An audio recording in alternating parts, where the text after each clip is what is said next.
אני שמחה לארח את יו"ר מפלגת רע"מ, ח"כ מנסור עבאס. שלום. שלום לך. מה שלומך? בסדר, עד כמה שאפשר, מתמודדים. כמו כולנו. כמו כולנו. אני רוצה לשאול אותך, לפני הכל אני רוצה שנדבר רגע על הפיל שבחדר. פיל קטן, הוא לא גדול. לפני שהוקמה ממשלת השינוי, ניהלת משא ומתן, מגעים עם נתניהו, להיכנס לממשלה עם סמוטריץ' ועם בן גביר. היום, אחרי כל מה שאתה יודע על החבורה הזאת, כל מה שאתה יודע, מבין ורואה על החבורה הזאת, אפשר להוריד את זה מהפרק?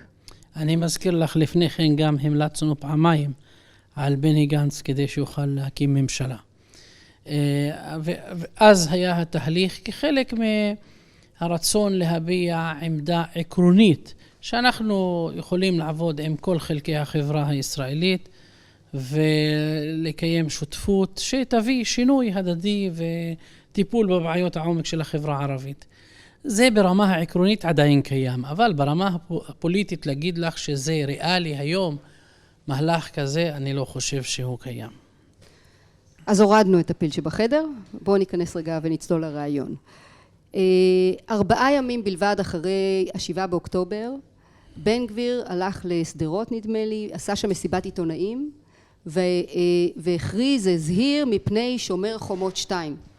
אנחנו כבר 74 יום אחרי 7 באוקטובר, ואני שמחה ואפילו מאוד רגועה מהאפשרות, כרגע, מהאפשרות שתתפרץ אלימות בין יהודים לערבים. הייתי שמחה לשמוע את זה מהצד שלך. מה קרה? כן, שני גורמים התאכזבו בתקופה הזאת, גם בן גביר ושות, יותר מאשר הם הפחידו מהאפשרות הזאת של שומר חומות 2 והתקוממות או פרעות או אי סדר בחברה הערבית, אלא כמעט הייתי אומר הם קיוו שזה יהיה, כי זה היה יכול להיות מנוף פוליטי מבחינתם, ולהגיד לך שבמשך כל התקופה אנחנו זיהינו שהם מנסים כל הזמן למשוך לכיוון הזה.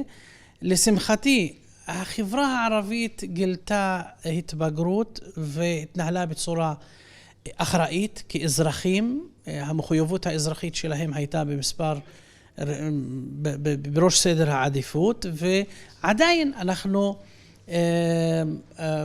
עוקבים ורואים את ההתנהגות, כמו שאמר המפכ"ל, 0 אירועים, התנהגות מופתית, והמילה הזאת לא באה יש מאין, אלא באה כי המציאות היא ככה. אתמול הייתי בנגב, הבדואים שילמו מחיר יקר, כמעט 20 נרצחים, חטופים שם, ולכן החברה הערבית רואה את הדברים האלו, אמנם שיש קושי וכאב עצום בלב האזרחים הערבים, לאור גם התמונות שמגיעות מרצועת עזה. יש קרובי משפחה, הנה כאן לידינו ביפו, משפחה אחת איבדה 200 חברים מהמשפחה המקבילה שלהם ברצועת עזה, אבל בכל זאת יש איזון ויש התפכחות, ואני חושב שזה ראוי להערכה. אבל אני גם חייב להגיד מהצד השני, גם החברה היהודית התנהגה בצורה מופתית. יכול להיות שיש הזדמנות כאן ביחסים בין יהודים לערבים, אחרי 7 באוקטובר קרה משהו? זאת ההזדמנות לבנות אמון, לשמר ולפתח את מרקם היחסים, ולקחת אותו למחוזות עוד יותר טובים, ולממש את השותפות האזרחית שהתחלנו בה. ושימי לב, הצלחנו להקים קואליציה וממשלה גם אחרי האירועים של מאי 21. אז קל וחומר אחרי אירועים כאלו אפשר באמת לשלב ידיים ולחזור לטפל בבעיות העומק של גם החברה הערבית, אבל בוודאי החברה הישראלית צריכה גם טיפול רציני אחרי המלחמה. אפשר להגיד שהניסיונות של בן גביר להצית את האש גם מלכדים את היהודים והערבים סביב הרצון שלא לשחק לידיים של הימין המשיחי. אני מדברת על המחנה הדמוקרטי-ליברלי. נכון, אני זיהיתי שיש קבוצות לאורך כל מהצפון עד הדרום שעובדים ביחד, הוקמו חמ"לים משותפים. אני כל שבוע רואה כנסים, מאות אזרחים יהודים וערבים נפגשים. וגם בחיים. יום יום מאות אלפי אזרחים ערבים ויהודים נפגשים, עובדים ביחד, ומתגברים על הקשיים שיש בתקופה הזאת, ולכן אני אופטימי בנושא הזה, אבל כפי שאמרת, אנחנו צריכים להיות זהירים, להמשיך לעקוב כל בעיה שמתפתחת פה ושם, לטפל, לתת מענה ולתת תקווה לאזרחים שהיום שיבוא אחרי יהיה יותר טוב לכולנו.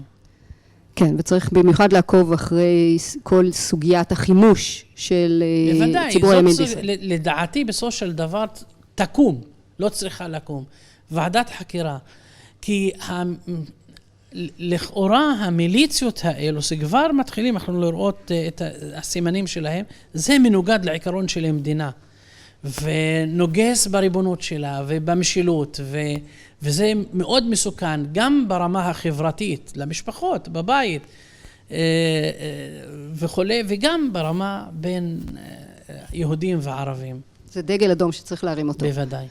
אני רוצה לדבר איתך קצת על הסוגיה המדינית אחרי 7 באוקטובר, ודווקא מהמקום שלך, כי אתה, אני אומרת את זה בצורה טיפה בוטה, נמנעת מלהיות מעורב יותר מדי בסוגיה הפלסטינית, מתוך עמדה שאומרת אנחנו ערבים ישראלים שחיים פה, הפנים שלנו הם פנימה, ואני יודע שזה נושא שמפלג מאוד ממילא את הציבור היהודי, אז אני לא רוצה לשחק את המשחק הזה.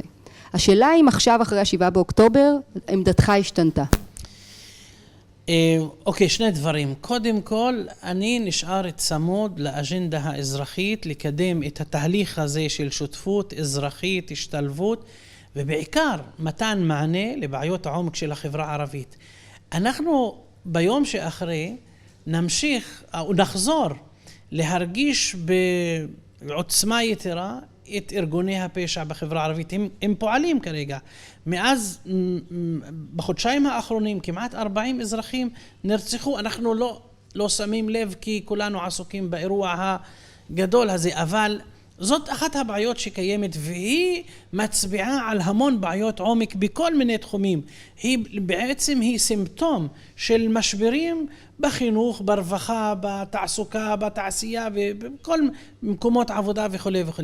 ולכן זאת חובה גם מוסרית, גם דמוקרטית, כי אני נבחרתי על ידי האזרחים הערבים, אני אמור לשרת אותם. זה יישאר, אבל להגיד לך האירוע המז'ורי הזה, ההיסטורי, לא יכניס לאג'נדה את הממד המדיני ושיעסיק את כולנו.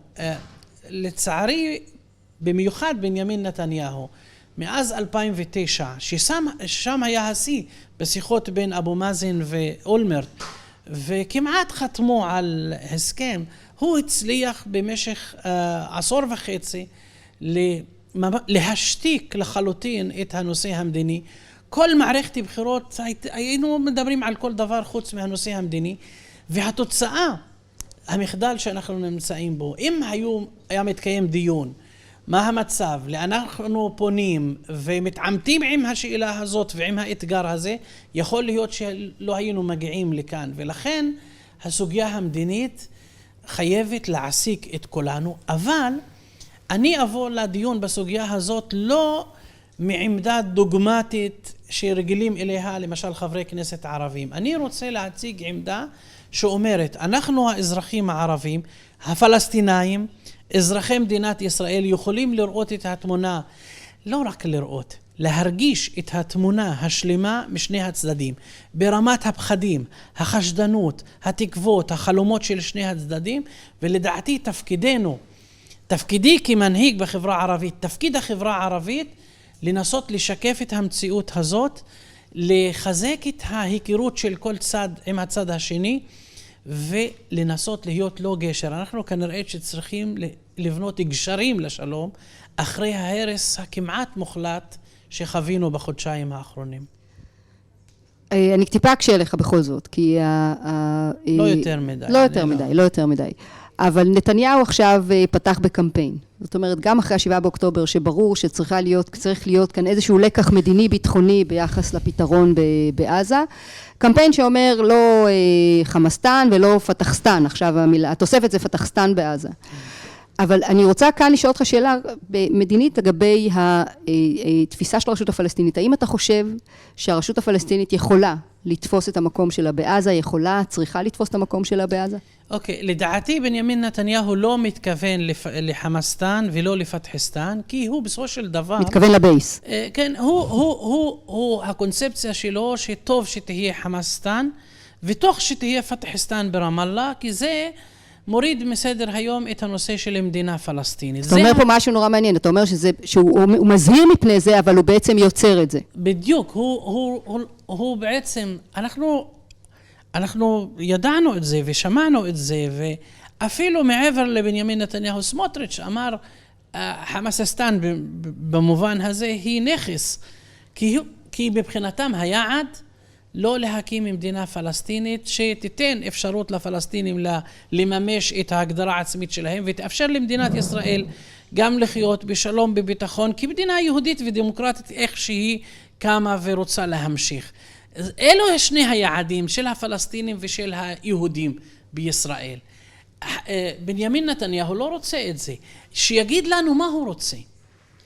אתה לא רוצה מדינה פלסטינית, אתה לא רוצה חמאסטן, פתחסטן, אבל אתה בסופו של דבר הולך לשם. אתה הולך לשם. אתה שמחזק את הדבר, אבל תגיד לנו למה התכוונת כאשר נתת את הנאום של בר אילן לפתרון של שתי מדינות? הוא בעצמו כבר לא זוכר מה הוא אמר שם.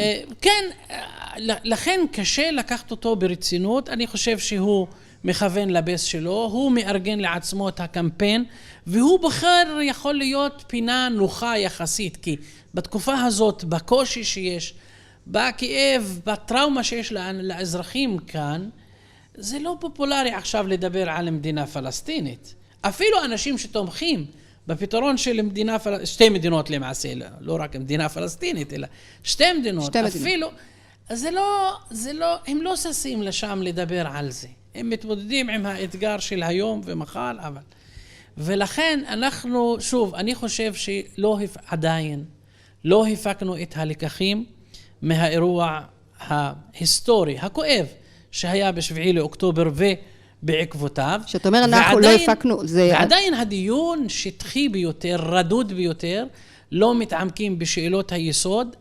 איפה טעינו? הקונספציה של אוסלו, של וואי פלנטיישן, של התנתקות, של חמאסטן, של פתחסטן, של ביביזם, לא חשוב. מה הלקחים שאנחנו צריכים להפיק, ואיך אפשר לחשב מסלול ולבנות אסטרטגיה ראויה, שתוביל להצלחה, לא סתם להציג אג'נדה ריקה מתוכן לצורך אלקטורלי. אני חושבת שבמשפט הזה, ומה שאמרת עכשיו מתכוון כמובן לבנימין נתניהו ומשהו. כן. אז אני חושבת שזה משפט ראוי לסיים איתו. אני רוצה להודות לך, מנסור עבאס. תודה רבה שבאת.